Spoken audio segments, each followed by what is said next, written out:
کو چھوڑ دیا اس کے اندر، اور میں اس کو بھی شامل کروں گا کہ وہ علماء دین جو ان پروگراموں کی زینت بنتے ہیں، کیا ان کو اس کا احساس نہیں ہوتا کہ یہ دین کی توقیر کے خلاف ہونے والی چیزوں میں ان کا وہ بھی شریک ہو رہے ہیں اس کے ساتھ، اور اس کو سند جواز عطا کر رہے ہیں؟ ان کے سامنے یہ تماشے ہو رہے ہیں اور وہ وہاں بیٹھے ہوئے ہیں۔ یہ آج جو ہم نے پڑھا ہے سارا کا سارا، جو یہ 2-3 آیتیں، کہ وہاں سے اٹھ جاؤ۔ اگر تم روک نہیں سکتے تو کم سے کم درجہ یہ ہے کہ ایسی جگہوں سے اٹھ جاؤ، وہاں مت بیٹھو۔ تو یہ ایک طبقہ وہ بھی اس میں شریک ہے۔ علماء کرام کو کم سے کم سب سے پہلے میں ان کی ذمہ داری سمجھتا ہوں کہ ان کو یہ سوچنا چاہیے اور بہت سوچ سمجھ کر فیصلہ کرنا چاہیے کہ انہوں نے کہاں جا کر بیٹھنا ہے اور کہاں نہیں بیٹھنا، کون سی جگہ ان کو زیب دیتی ہیں اور کون سی جگہ دین کے وقار کے خلاف ہے، اور وہاں پر بیٹھنا گویا کہ مقدسات اور تقدس جن چیزوں کا ہے وہ اس کے تقدس کو پامال کر رہی ہیں وہ چیزیں۔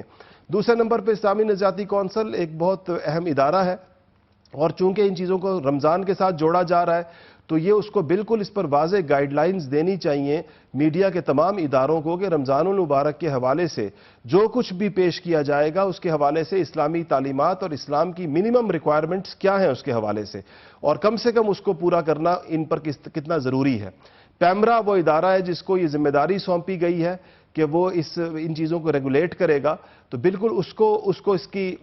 اس کا نوٹس لینا چاہیے اور اس حوالے سے ضابطۂ اخلاق جاری کرنا چاہیے، اور بتانا چاہیے کہ یہ مسلمانوں کا ایک مقدس مہینہ ہے اور یہ اس کے مقاصد ہیں۔ اس کے نام سے جب کوئی چیز پیش کی جائے گی تو کم سے کم اس کو ان مقاصد کا اس طریقے کے ساتھ مذاق نہیں اڑانا چاہیے، اور اس طریقے کے ساتھ اس پورے ماحول کو پراگندہ نہیں کرنا چاہیے، پوری فضا کو جو ایک بنی ہوئی ہوتی ہے عبادات کی، تقوی کی، لوگوں میں ایک یہ غم گساری کا مہینہ ہے، یہ جو ہے وہ میں نے عرض کیا ضبط نفس کا مہینہ ہے، اس ساری فضا کو مقدر کرنے کے لیے جو کام ہو رہے ہیں اس پر پیمرا کو بہت نوٹس لینا چاہیے، اور ایک کوڈ آف کنڈکٹ اور ایک ضابطۂ اخلاق طے نہ صرف جاری کرنا چاہیے، اس پر عمل کروانا چاہیے کہ یہ کم سے کم وہ چیزیں ہیں جو رمضان کے مہینے میں جن کا لحاظ رکھا جائے گا۔ اور اس کے ساتھ مفتی صاحب جو میڈیا مالکان ہیں، جی آخری بات میں اسی کی طرف آ رہا تھا کہ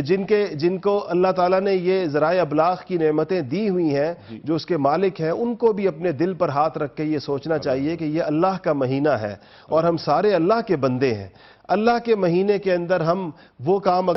جو کام ہمیں کرنے چاہیے اور ہم اگر وہ ماحول بنانا چاہیں تو بہت اچھا بنا سکتے ہیں۔ ہم صرف پیسہ دنیا میں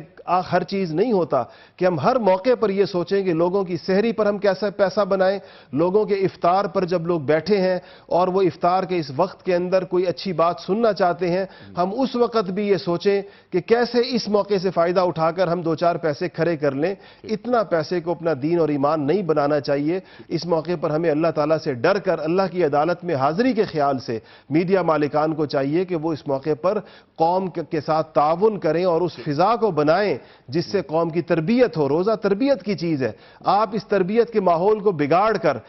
کیسا معاشرہ بنانا چاہتے ہیں، کیسے لوگ پیدا کرنا چاہتے ہیں؟ یہ موقع آیا ہے کہ لوگوں کو اللہ تعالیٰ کی طرف سے ایک مہینہ تزکیہ نفس کے لیے دیا گیا ہے کہ تاکہ وہ انسان بنے، وہ سلجھیں، سنواریں اپنے آپ کو۔ اس اہم ترین موقع کو اگر ہم اپنے کمرشلزم کی نظر کر دیں گے اور اس کے نتیجے میں سوسائٹی تباہ ہو جائے گی تو اس کا گلہ ہم کس سے کریں گے؟ تو ہمیں سوسائٹی کی اس تباہی میں اپنا حصہ ڈالنے کی بجائے اس کو سنوارنے، بنانے، ان کے اخلاق سنوارنے میں، ان کو اچھا انسان بنانے اور مفید اور کارآمد انسان بنانے میں اپنا حصہ ڈالنا چاہیے۔ بہت شکریہ۔